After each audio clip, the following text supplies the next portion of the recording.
बिस्मिल्लाहिर्रहमानिर्रहीम बिस्मिल्लाहिर्रहमानिर्रहीम रूहानी इलाज बिलकुरान के साथ मैं हूँ राकी अबू मास। आज का जो हमारा टॉपिक है वो है जिन के साथ गुफ्तगू। जिस तरह कमेंट में भी दो भाई थे, वो 2-3 बार लगातार उन्होंने कहा जी इस पे भी वीडियो बनाएं, तो इस पे आज वीडियो बनाता हूँ। मैं अपने राकी भाइयों के तजर्बात भी और कुछ अपने भी इसी तरह मिक्स करके बताऊँगा।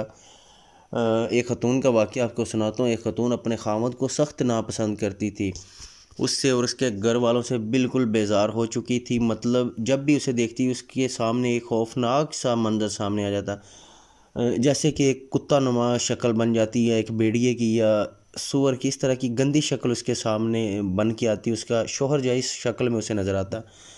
तो उसका खामद ने रुकिया शरिया करने वाले के पास जब आया तो उसके ऊपर दम किया गया, रुकिया शरिया किया गया। तो जैसे ही उसके ऊपर दम किया गया तो जो जिन था बोलने लग गया। उसने बताया भाई कि वो जादूगर के ज़रिए इस औरत पे मसल्लत हुआ है, वो अपनी मर्ज़ी से नहीं आया, और इसका मिशन भी ये है कि वह इस औरत और इसके खामन में जुदाई डाल दे, मियाँ बीवी में जुदाई डाल दे। सो मालिज ने उसे थोड़ा बहुत मारा, क्योंकि मैं आपको बताता चलूँ कि हमारी फील्ड में ये भी होता है, बाज़ दफ़ा इनके ऊपर सख्ती भी करनी पड़ती है, क्योंकि प्यार की बात ये नहीं समझते। लेकिन जिन जो था उसने कहा जी मार ले मुझे, लेकिन मैंने इसकी जान नहीं छोड़नी और मैं बिल्कुल इसके लिए तैयार नहीं हूँ।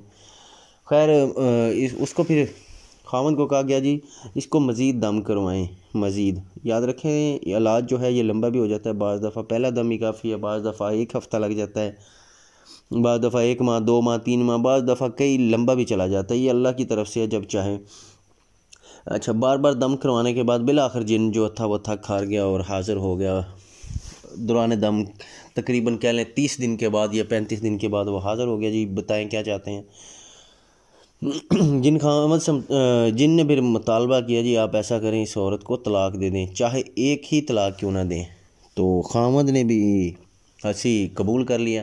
जिन कहते जी एक ही तलाक दे दें, फिर मैं इसको छोड़ के चला जाऊँ। खामद ने कहा चलें जी, जान छूटती है तो छुड़वा लें, एक दे के तलाक जान छुड़वा लेता हूँ। तो उसने उसे एक तलाक दे दी। तो 1 हफ़्ते बाद उससे रजू कर लिया अपनी बीवी से। वो 1 हफ़्ता तो उसका अच्छा गुजरा, बिल्कुल हाज़िर नहीं हुआ, वो खुश थे मियाँ बीवी के चलें भी जान छूट गई है। मगर जैसे ही 1 हफ़्ता गुजरा वो जिन फिर हाज़िर हो गया। इसके बाद फिर वो जब लौट आया खामद अपनी बीवी को लेके, फिर आ गया जी राकी के पास, जी ये मसला है। तो जैसे उसके ऊपर किया शरिया दोबारा किया गया तो वो जिन हाज़िर हो गया। फिर उनसे जो बात हुई उनसे पूछा गया सवाल जिन से कि भाई नाम बता अपना। तो उसने नाम अपना जो बताया था वो था शतवान। तो मज़हब के बारे में ये चंद सवाल होते हैं जो इनसे किए जाते हैं। मज़हब पूछा जी तेरा मज़हब कौन है, उसने कहा जी नसरानी। तो हाँ जी इसमें क्यों आए हो, तो उसने कहा जी खामद और बीवी के दरमियान जुदाई डालने के लिए आया हूँ।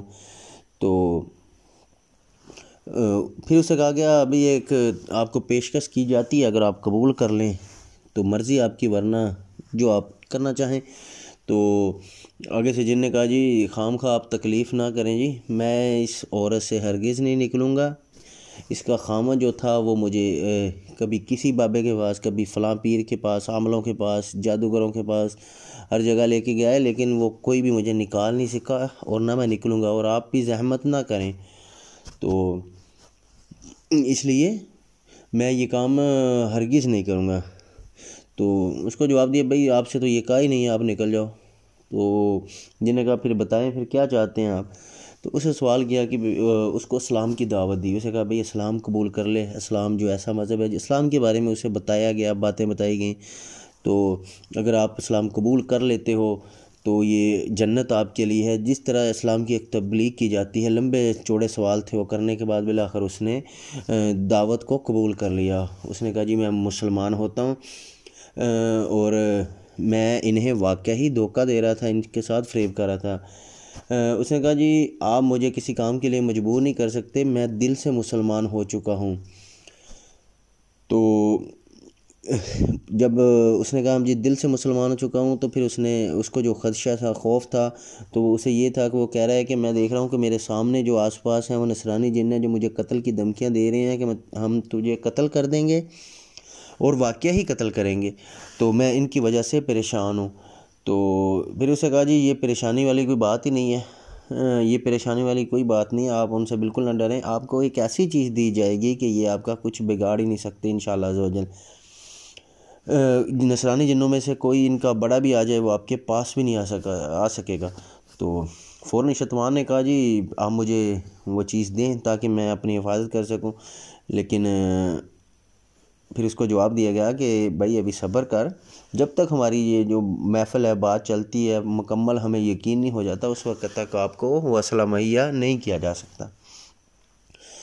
तो अच्छा, फिर उसने शैतान ने फिर कहा जी अब आप बताएं क्या चाहते हैं।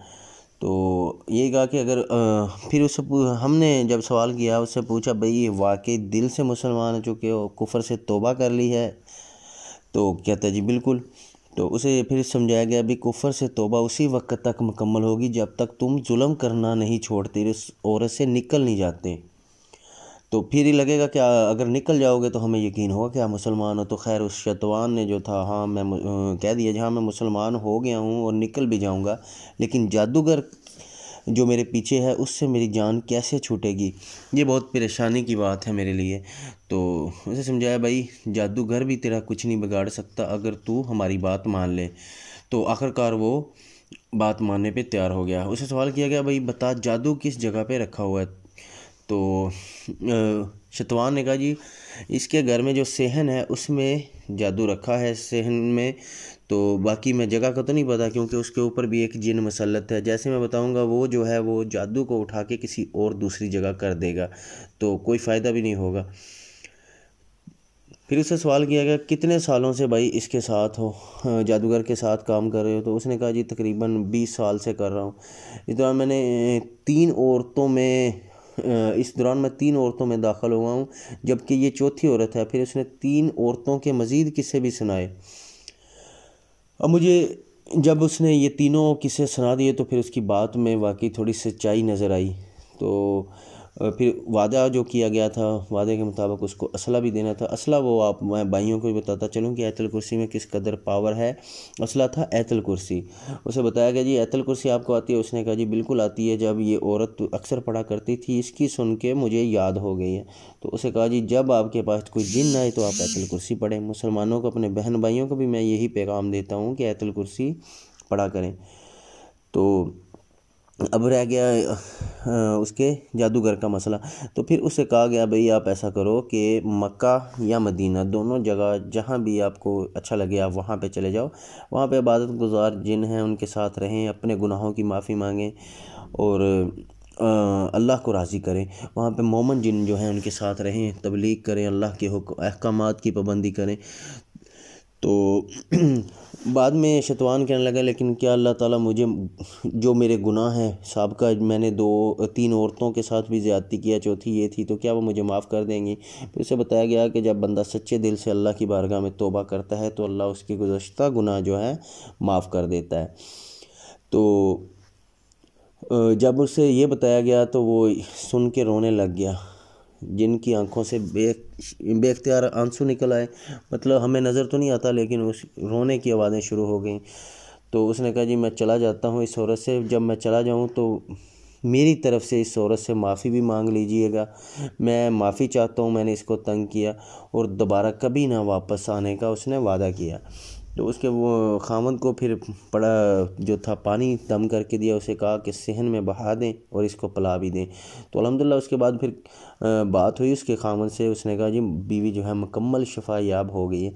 ये एक नमूना था भाई के कहने पे जो इलाज का था वो आपको सिखाया। इंशाल्लाह अगली वीडियो में फिर कोई ना कोई वाक़या आपको बताया जाएगा। अस्सलाम वालेकुम व रहमतुल्लाहि व बरकातुहू।